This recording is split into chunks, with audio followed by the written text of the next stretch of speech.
ضمن برآمد خود در ناحیه دنقره پرزیدنت مملکت محترم امامعلی رحمان بار دیگر تاکید داشتند که آموزش تجربه استحصالاتیان وطنی متخصصان ساحه صنعت کشاورزی ولایت سوخت لایق آموزش و دستگیری می باشد.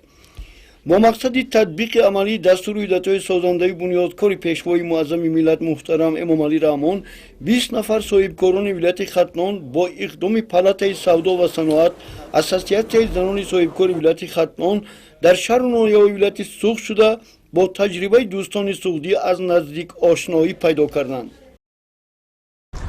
ما در شهر باستانی خوجند قرار داریم.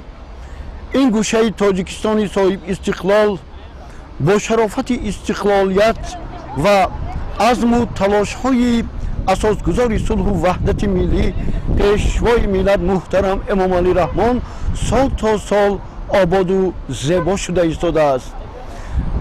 امروز نمایندگان ولایت ختلان با اقدام و تشبث اساسیت زنان صاحبکار ولایت پالاتای سودا و صنعت ولایت ختلان در ولایت سوخت قرار دارند.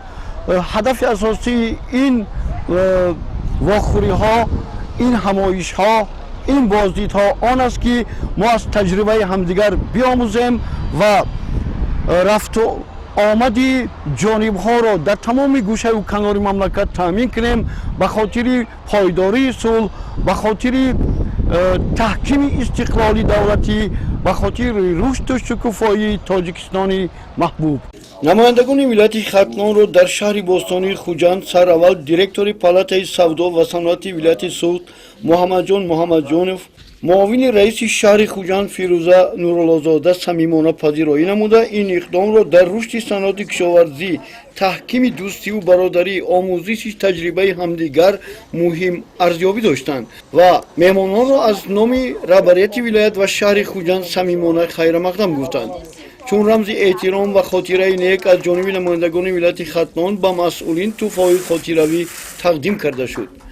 واقعا بلند برداشتن اقتدار صادراتی مملکت و رقابتناکی آن برای تامین نمودن استواری اقتصادیات زمینه میگذارد. در این ردیف برای رسیدن به این هدف آموزش تجربه همدیگر خیلی مهم می باشد. پالاتای سودا و صنعت ولایت ختلان در همکاری با اساسیت زنان صاحبکار ولایت ختلان با دستگیری به واسطه مقامات اجرایی حکومت دولتی ولایت ختلان و سوخت امروز یک سفر آموزشی صاحبکاران ولایت ختلان را به ولایت سوخت تشکیل کردند. البته ما در رفت این سفر با کارخانه های کارکرد میوه و سبزیجات، کارخانه های کارکرد شیر، گوشت و کارخانه‌ای که امروز با استحصال ادرس و اطلس و این چنین با فعالیت کشاورزان ولایت سوخت از نزدیک شناسایی پیدا کردیم. در این ردیف از جانب ولایت ختلان اکثرا زنان و بانوان صاحبکار و استحصالاتیان وطنی شرکت ورزیدند که آنها نیز میخواهند تجربه صاحبکاران ولایت سوخت را خوبتر آموخته در این روند خود قدم‌های با اعتماد گذارند.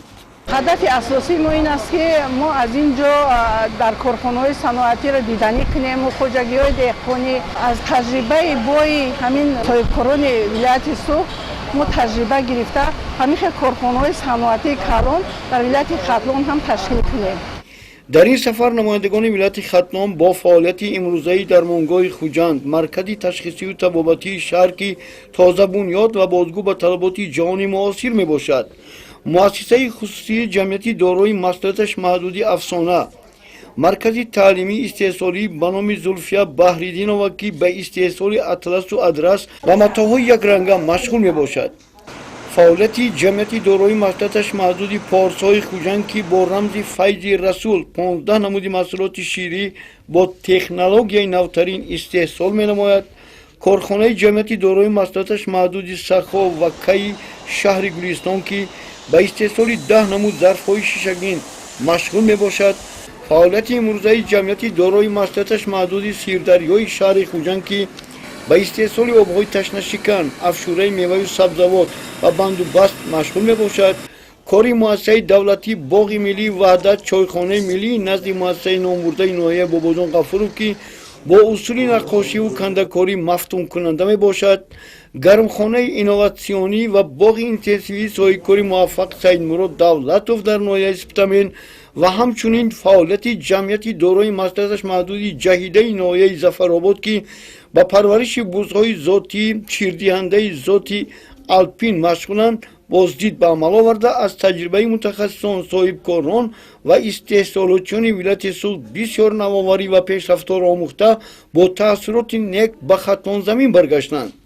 албатта бисёри нозикиҳои корро ба худ гирифтем, идеяҳои нав дар мо пайдо шуд. Албатта мо ин таассуроте ки ба дариҷа пайдо кардем, рафта дар ноҳияи худмон бо дӯстони худмон, рафиқҳои худмон қади суҳбат мекунем, ҳаракат мекунем, кадом самтҳое ки барои мо имконпазир аст дар ноҳия албатта ҷорӣ мекунем.